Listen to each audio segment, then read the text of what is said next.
Deus é rico em misericórdia e amor. Efésios capítulo 2, versos de 1 a 4.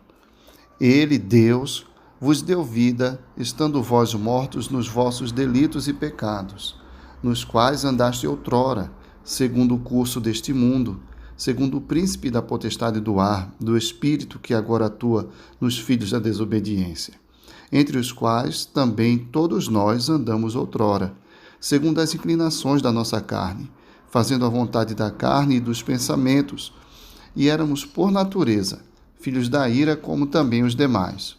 Mas Deus, sendo rico em misericórdia, por causa do grande amor com que nos amou, e estando nós mortos em nossos delitos, nos deu vida juntamente com Cristo. Pela graça sois salvos. Que contraste maravilhoso, não é? Paulo aqui nos mostra um retrato triste da situação humana, a situação de cada ser humano que ainda não tinha sido resgatado pelo Evangelho de Jesus Cristo. Nós estávamos mortos em nossos delitos e pecados, é isso que Paulo vai dizer, e ele descreve como é que é esta vida de alguém morto, né? Porque de fato nós não estávamos biologicamente mortos. Ele está falando aqui de uma morte diferente, de uma morte espiritual. Pessoas vivas, porém mortas. E ele descreve como é o curso dessa vida.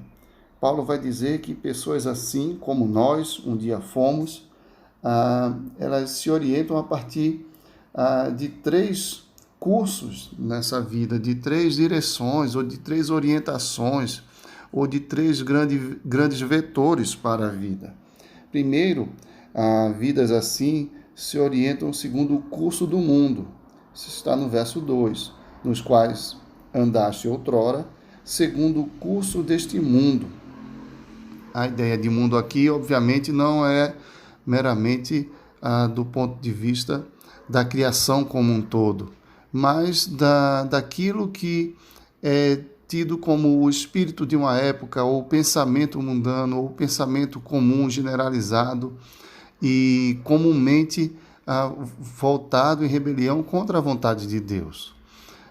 O mundo aqui significaria essa disposição compartilhada na mente humana e tomada como comum, como geral, como aceitável, e que não raramente, mas muito frequentemente, está sempre se opondo ali à vontade de Deus e conduzindo as pessoas para longe dessa vontade e da afeição do Senhor e da comunhão com Deus. Então esse é um grande vetor nessa vida de mortos em delitos e pecados.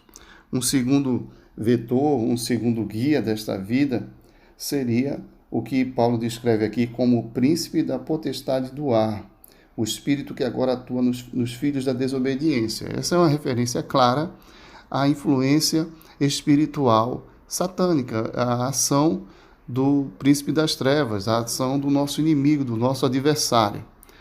Paulo entende que quando estamos fora do Evangelho do Senhor Jesus, estamos vivendo sob a orientação do mundo, do pensamento generalizado contra a vontade de Deus, e estamos vivendo também debaixo desse vetor, dessa influência, dessa orientação satânica mesmo, né? Uma ação de via espiritual. E, por fim, ele vai falar de nós mesmos, né? Da nossa natureza pecaminosa. No verso 3, ele vai dizer também, segundo, né? De acordo com as inclinações da nossa carne, fazendo a vontade da carne e dos pensamentos. A carne aqui, obviamente, não se refere ao corpo, mas à natureza pecaminosa que todos nós herdamos desde o nascimento, nós temos herdado desde os nossos primeiros pais, Adão e Eva, caíram e junto com eles toda a descendência, como nos diz Davi no seu Salmo 51, nasce já em pecado, tendo seus pais o concebido em pecado e em iniquidade.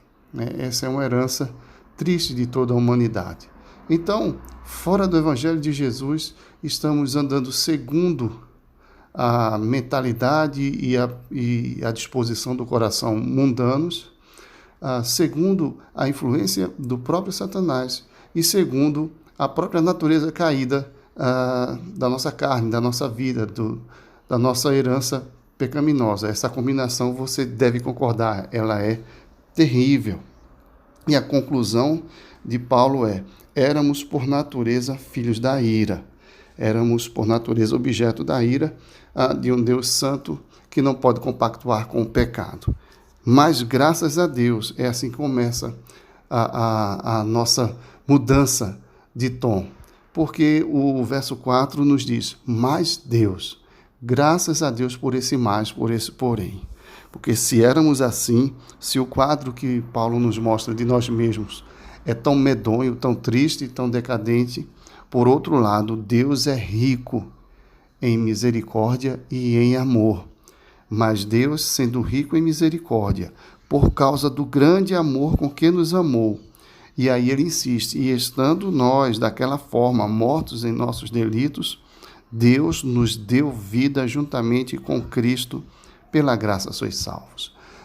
Ter demonstrado com tantos detalhes e de forma tão despudorada o retrato, né, a realidade de quem está sem Jesus, ter feito isso dessa forma, ao ter feito isso dessa forma, Paulo nos mostrou como é terrível a realidade do pecado.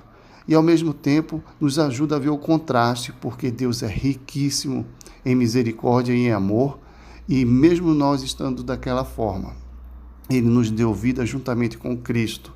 Cristo ressuscitou para uma vida eterna, e na fé em Jesus, juntamente com Jesus, Deus está nos dando vida. Na meditação dos últimos dias, nós ouvimos que o poder de Deus que ressuscitou Jesus de entre os mortos é o poder que está agindo em nós hoje. É esse mesmo poder que nos dá vida juntamente com Cristo. Pela graça sois salvos. Nós não merecíamos, nós éramos por natureza e por merecimento filhos da ira, mas Deus nos amou, porque Ele é rico em misericórdia e em amor. Que o dia de hoje seja um dia marcado no meu coração, no seu coração, para pensarmos nessa grande graça que está sobre nós, na riqueza do amor de Deus sobre nós, na riqueza da misericórdia do Senhor que se renova sobre a nossa vida todos os dias, e nós possamos nos alegrar na salvação, nós possamos nos alegrar na nova vida que Deus está nos dando, porque Ele nos tirou dessa situação em que nós estávamos, nos deu vida juntamente com Cristo. Louvado seja o Senhor. Amém.